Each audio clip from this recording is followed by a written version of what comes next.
Naša prednáška bude zameraná hlavne teda možno čo sa týka tej nervovej sústavy, vývinu nervovej sústavy, ako to ovplyvňuje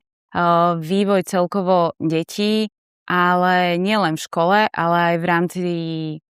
neskoršieho života a vlastne ako nás to potom ovplyvňuje aj v dospelosti. A samozrejme možno aj v rámci takej nejakej kooperácie rodič-dieťa, ako vie rodič zareagovať na niektoré situácie, ako ich vie vyhodnotiť.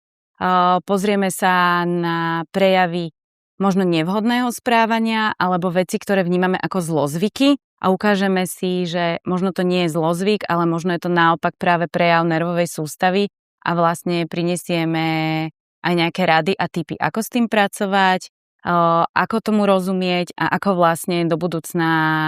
aj pomôcť tomu dieťaťu, aby to nebolo len o tom, že vždy musí byť prítomný rodič na to, aby sa to dieťa upokojilo, ale aby to dokázalo časom aj samo, aby spoznalo to svoje telo, aby ho vedelo zavnímať a aby vedelo s ním aj ďalej potom pracovať. A